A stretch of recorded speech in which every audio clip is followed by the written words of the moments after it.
Okay, now we will study about the torque on a current loop. हमने mechanics में torque पढ़ चुके थे, ठीक है। जो टॉर्क का फॉर्मूला होता है वो टॉर्क क्या लिखते हैं, टॉर्क लिखते हैं आर क्रॉस एफ। ये वेक्टर होता है, ये वेक्टर क्वांटिटी होती है। It is just a cross product of arm vector and force vector, इन दोनों का क्रॉस प्रोडक्ट को हम टॉर्क कहते हैं, ठीक है। कपल भी होता है, तो यहाँ पे कपल कब होता है, जो इक्वल एंड अपोजिट फोर्सेस रहते हैं। यहाँ देखिए हमने क्या पढ़ना है, torque on a current loop, torque on a current loop placed in uniform magnetic field. ये कंडीशन है हमारा, ये पहला कंडीशन है। टॉर्क हम तब कैलकुलेट कर रहे हैं जब एक करंट कैरिंग लूप को एक यूनिफॉर्म मैग्नेटिक फील्ड में प्लेस करके रखा हुआ है। ये जो आप सिचुएशन देख रहे हो, ये जो अपरेटस देख रहे हो, ये जो आप अरेंजमेंट देख रहे हो, ये जो कॉन्फ़िगरेशन देख रहे हो, ये जो सिचुएशन देख रहे हो, ये जनरेटर का भी होता है। जनरेटर में होता क्या है कि दो पोल लगाते हैं, एक नॉर्थ पोल रहता है, एक साउथ पोल होता है मैग्नेट का। फिर यहाँ पे एक आयरन कोर के चारों बगल क्या करते हैं, बहुत सारे कोर डाल देते हैं ना, आयरन का बहुत सारे लेमिनेटेड कोर रहता है, और उसको जब रोटेट करवाते हैं ना, उसको जो रोटेट करवाते हैं उससे इलेक्ट्रिक करंट भी प्रोड्यूस होती है, ठीक है। वो हम लोग बाद में पढ़ेंगे। पहले अभी आप ये देखिए कि ये जो करंट कैरिंग लूप है, ये जो करंट कैरिंग लूप है ना, इसको हमने कहाँ प्लेस करके रखा हुआ है, यूनिफॉर्म मैग्नेटिक फील्ड में प्लेस करके रखा हुआ है। This current carrying loop is placed in a magnetic field which is uniform in magnitude as well as direction. Magnitude कैसे कांस्टेंट है भाई, कि हमने दो पोल रखा है, एक नॉर्थ पोल है, दूसरा साउथ पोल है, इसको हमने फिक्स करके रखा हुआ है। अगर ये फिक्स है, if these are fixed, it means its magnitude is fixed, इस डायरेक्शन इज फिक्स्ड, दोनों को हमने क्या कर दिया, फिक्स कर दिया। तो मैग्नेटिक फील्ड की डायरेक्शन नॉर्थ से साउथ की तरफ जा रहा है, direction of magnetic field is from north to south, इधर हमने डाल दिया है, ठीक है। थोड़ा सा कॉइल को घुमाते हैं, ऐसा नहीं रख कर थोड़ा सा घुमाएंगे, है ना, थोड़ा सा घुमाते हैं, तो घुमाने की वजह से क्या होगा, एक एंगल बनता है थीटा, एंगल बनता है थीटा, और जब प्लेन से थोड़ा सा घुमा रहे हैं ना, एक फोर्स लगता है इसके ऊपर में, एक साइड के ऊपर फोर्स लगेगा, और दूसरे साइड में क्या होता है, उसके अपोजिट डायरेक्शन में इक्वल मैग्नीट्यूड का फोर्स लगता है। दोनों फोर्स को हम लोग कपल बोलेंगे, ठीक है। ये दोनों कपल की वजह से क्या होगा, टॉर्क इफेक्ट आएगा इस रोटेटिंग इस कॉइल में, ठीक है। इस कॉइल में कुछ कॉन्फ़िगरेशन ऐसे होते हैं जिसमें टॉर्क लगेगा, है ना, टॉर्क लगेगा मतलब रोटेटिंग इफेक्ट आएगा, बॉडी घूमेगा। नेट फोर्स इक्वल टू 0 है, ये मान रहा हूं मैं, आप भी जानते होंगे इस चीज को, कि एक ही बॉडी है, तो इस बॉडी के ऊपर में अगर इधर फोर्स लग रहा है, एक फोर्स इधर लग रहा है, नेट फोर्स इक्वल टू 0। अगर एक फोर्स इधर लग जाए, एक फोर्स इधर लग जाए, तो नेट फोर्स इक्वल टू क्या होगा, 0 हो जाएगा। लेकिन सवाल ये है कि अगर रोटेटिंग एक्सिस ऑफ रोटेशन अगर ये है, और अगर हमने इसको रोटेट करवा रहे हैं, थोड़ा सा भी रोटेट करवाया तो रोटेट करेगा। नेट फोर्स तो 0 है, लेकिन यहां पर torque is not equal to 0, torque 0 नहीं है। क्यों नहीं है टॉर्क इक्वल टू 0, इस पे हम लोग सोचेंगे। Because force is acting on two different points पे काम कर रहा है, और यहां से जो आर्म है ना, यहां से इक्वल एंड अपोजिट आर्म है, तो आर क्रॉस एफ डाल करके अलग अलग सेंस में ये फोर्स धर, सीधी सी बात है भाई, समझना आसान है। एक फोर्स धर धकेले, एक फोर्स धर धकेले, कोई बच्चा भी कह देगा कि ये घूमेगा, सर्टेनली घूमेगा, ठीक है, ये सर्टेनली घूमेगा, तो टॉर्क से हम उसको डिफाइन करते हैं, ठीक है। तो आर क्रॉस एफ से हम लोग डिफाइन करेंगे, सर्टेन बात है कि ये घूमेंगे, ठीक है, ये सर्टेनली घूमेगा। और मैग्नेटिक मोमेंट का वेक्टर की डायरेक्शन क्या होगा, करंट अगर इस तरह से मूव कर रहा है एंटी क्लॉकवाइज सेंस में, तो इस प्लेन के परपेंडिकुलर, इस रेक्टेंगुलर कॉइल के परपेंडिकुलर डायरेक्शन में मैग्नेटिक मोमेंट की डायरेक्शन होगी, ठीक है, होगी। चलिए बहुत अच्छी बात है, ये भी आपको समझ में आ गया। तो टॉर्क हम लिखेंगे कैसे, टॉर्क होगा क्या, तो टॉर्क हम लिख सकते हैं, इस वेक्टर से भी लिख सकते हैं, आर क्रॉस एफ भी लिख सकते हैं, यहां से भी लिख सकते हैं, कोई दिक्कत नहीं है, एक ही चीज पे आ जाएगा रिजल्ट, है ना। जब हम लिखेंगे तो क्या होगा, एम क्रॉस बी, ये क्या होगा, M cross B, magnetic moment vector. Magnetic moment vector जो इस प्लेन के क्या है, परपेंडिकुलर में है ना। तो आप ऐसा समझो कि यहां देखिए हमने मैग्नेटिक मोमेंट वेक्टर रखा और मैग्नेटिक फील्ड वेक्टर को इधर रखा, तो एम क्रॉस बी अगर हम इन दोनों के बीच में थीटा एंगल रख दें, तो थीटा का सेंस देखिए, एम क्रॉस बी, एम से बी जा रहा है, तो इन दोनों के परपेंडिकुलर डायरेक्शन में एक फोर्स, एक टॉर्क प्रोड्यूस होगा। ये क्या होगा, फोर्स प्रोड्यूस नहीं होगा, टॉर्क प्रोड्यूस हो जाएगा। This is called torque, M cross B, यहां टॉर्क प्रोड्यूस हो जाएगा। That is equal to m cross b, है ना। तो इस तरह से हम लोग लिखेंगे torque is equal to m cross b, इस तरह से लिखते हैं, कोई दिक्कत नहीं है। तो यहाँ पे लिखेंगे mb sine theta. mb sine theta का मतलब क्या होता है? mb साइन थीटा मतलब साइन जो है इन दोनों के बीच में एंगल थीटा है, और ये जो वेक्टर है ना इसके भी परपेंडिकुलर और इसके भी परपेंडिकुलर। आप समझ सकते हो कि ये जो वेक्टर है टॉर्क इन दोनों के परपेंडिकुलर है, मतलब torque is perpendicular to the plane in which the magnetic moment vector and magnetic field vector are content. जिसमें मैग्नेटिक फील्ड है, मैग्नेटिक मोमेंट वेक्टर है, दोनों हैं, उन्हीं दोनों के परपेंडिकुलर में torque vector perpendicular, torque vector है उसके परपेंडिकुलर टॉर्क वेक्टर है। तो टॉर्क वेक्टर लिखेंगे mb sin थीटा, हमने लिखा भाई। तो मिनिमम कब होगा, मैक्सिमम कब होगा, टॉर्क मिनिमम कब होगा? When sin theta is equal to 0, theta is equal to 0 degree और 180 डिग्री। थीटा कितना है? 0 डिग्री है और 180 डिग्री है, वहां पे क्या होगा? टॉर्क 0 होगा। और इसमें ये बात याद रखिएगा, m is not equal to 0, m and b are not equal to 0, इस बात को याद रखिएगा। ना यहाँ पर मैग्नेटिक मोमेंट 0 है, ना मैग्नेटिक फील्ड 0 है। It means torque is directly proportional to sine of the angle between magnetic field vector and magnetic moment vector। दोनों वेक्टर के साइन पे डिपेंड करता है। तो थीटा कितना होगा? 0 डिग्री या तो 180 डिग्री। तो टॉर्क क्या होगा? मिनिमम होगा। तो मिनिमम का मतलब क्या होता है पहले वो समझिए। मैग्नेटिक मोमेंट, मान लो अपना हाथ है, प्लेन है ना, इस बॉडी को हमने ऐसा रखा हुआ है, ये इधर है, ये इधर है, और इधर ही ऐसा करके रखा हुआ है, ऐसा करके डायरेक्शन दोनों का सेम हो रहा है। मतलब ये जो रेक्टेंगुलर कॉइल है और मैग्नेटिक फील्ड की दोनों की डायरेक्शन क्या है? सेम है। समझ में आ रहा है? अगर दोनों की डायरेक्शन सेम हो गई it means torque is equal to 0। Torque 0 है, और एक और कंडीशन में टॉर्क इज इक्वल टू 0 होता है। तो इन दो कंडीशनों में टॉर्क अगर 0 है तो मिनिमम रोटेटिंग इफेक्ट होता है।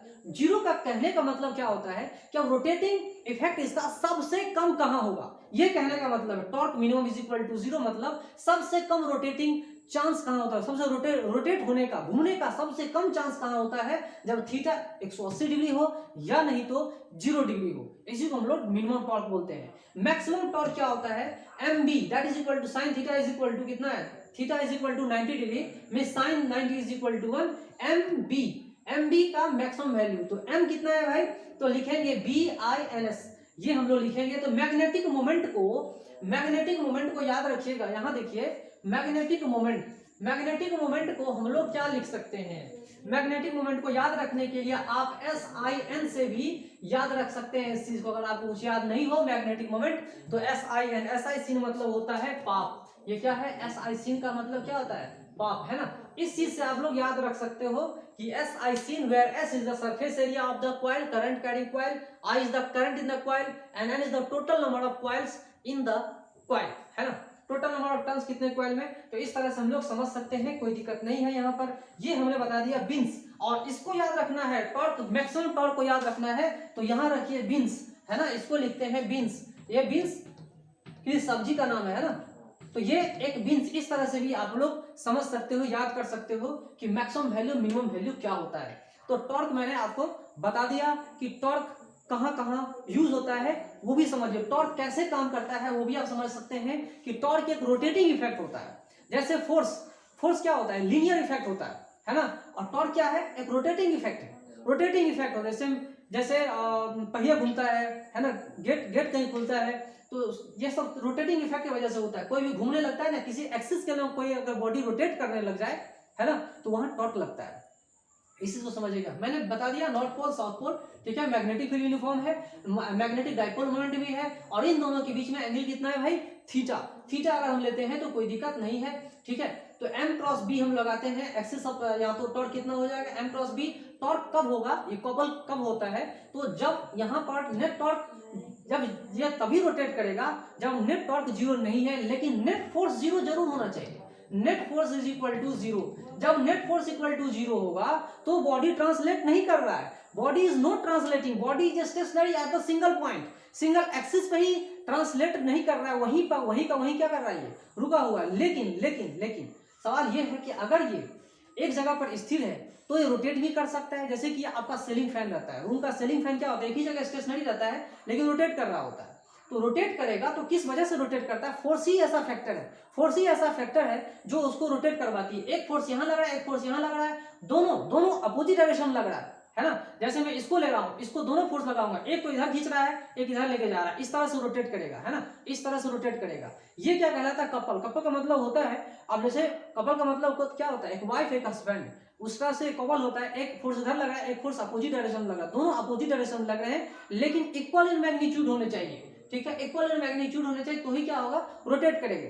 तो रोटेटिंग इफेक्ट बस इन दोनों के ऊपर में टॉर्क लग रहा है, लेकिन ये दोनों जो है ना, ये पार्ट और ये पार्ट, इसके ऊपर में कोई भी फोर्स, तो कोई भी टॉर्क नहीं लगता, क्योंकि ये पार्ट जो है इसके एक्सिस को क्रॉस कर रहा है, because this part crosses this axis, this part crosses this axis, so torque on this part is equal to 0, this part also equal to 0। जो टॉर्क है इस और इसके ऊपर है, इन दोनों के ऊपर में कुछ भी इफेक्ट नहीं है। लेंथ हमने इसको मान लिया, ब्रेथ हमने इसको मान लिया, मैग्नेटिक फील्ड वेक्टर यूनिफॉर्म है और डायरेक्शन भी यूनिफॉर्म है ना। यूनिफॉर्म बोल दिया, इसका मतलब ये है कि मैग्नीट्यूड भी कांस्टेंट है, डायरेक्शन भी कांस्टेंट है। मैग्नेटिक मोमेंट वेक्टर है, ये जो हमने दिखाया था आपको, ये इसका मैग्नेटिक मोमेंट वेक्टर है, जो इससे पहले भी हम बता चुके थे कि उस प्लेन के परपेंडिकुलर डायरेक्शन में होता है, और सेंस ऑफ करंट उसको डिसाइड करता है। Sense of current decides the direction of magnetic moment vector. तो अगर हमने टॉर्क निकाला R क्रॉस F, इस फॉर्मूले को यूज करके आप यहां भी देख सकते हो, torque is equal to M cross B। M cross B यहां भी लिख सकते हो, कोई दिक्कत नहीं है, this is equal to M cross B। इस तरह से जो भी निकालोगे फॉर्मूला एक ही आएगा, कोई दिक्कत नहीं है। तो मैं बता रहा था आपको कि M क्रॉस B का मतलब क्या होता है, M cross B decides the direction of the torque. M cross B decide करेगा टॉर्क का डायरेक्शन। तो एक्सिस ऑफ रोटेशन इधर देख रहे हैं। अगर हमने इसके मैग्नीट्यूड का डिस्कशन किया, अगर हमने इसके मैग्नीट्यूड का डिस्कशन किया और एक कंडीशन डाल दिया कि ना इसका मैग्नेटिक मोमेंट जीरो है, करंट है ही, ना इसका मैग्नेटिक मोमेंट जीरो है, ना इसका मैग्नेटिक फील्ड जीरो है, इट मींस ये दोनों कुछ ना कुछ कांस्टेंट है।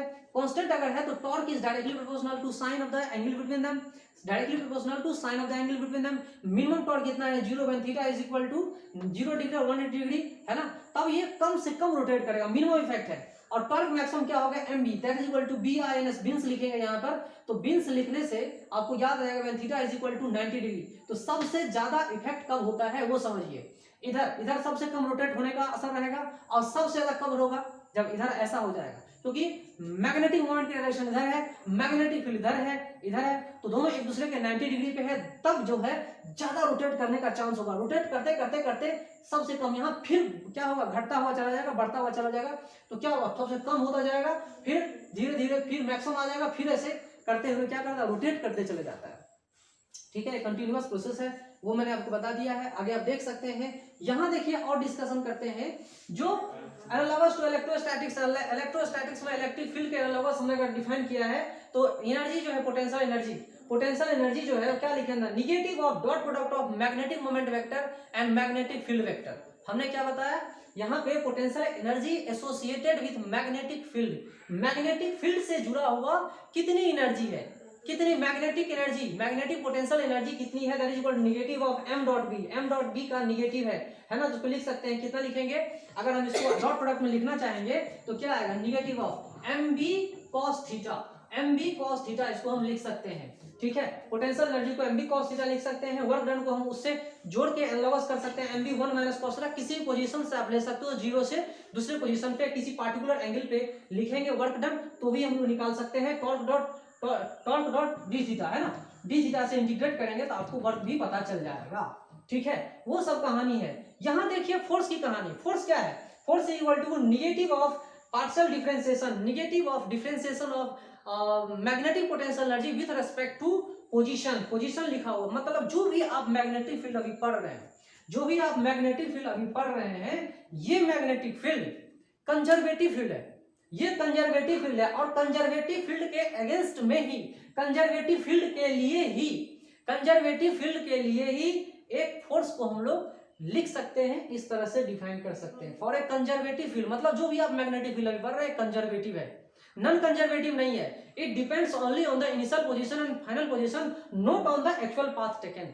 ठीक है, ये युग है, ये किस पे डिपेंड कर रहा है, ये इनिशियल एंड फाइनल पोजीशन पे डिपेंड करेगा, not on the actual path second. Force मैंने आपको बता दिया, फोर्स इतना है, ये कंजर्वेटिव फील्ड है, उसी के अगेंस्ट हमने इस तरह से लिखा है। फ्रिक्शनल फोर्स हमें डिस्कशन नहीं कर रहे, मैग्नेटिक फोर्स को डिस्कशन कर रहे हैं। तो अगर आपसे कोई पूछे कि मैग्नेटिक फोर्स क्या कंजर्वेटिव फोर्स है या नॉन कंजर्वेटिव फोर्स है, तो आप बता सकते हो it is a conservative force. Magnetic field is a conservative field, और नॉन कंजर्वेटिव फील्ड तो आप बता सकते हो magnetic field is a conservative field. इस तरह से आप लिख सकते हो, बता सकते हो।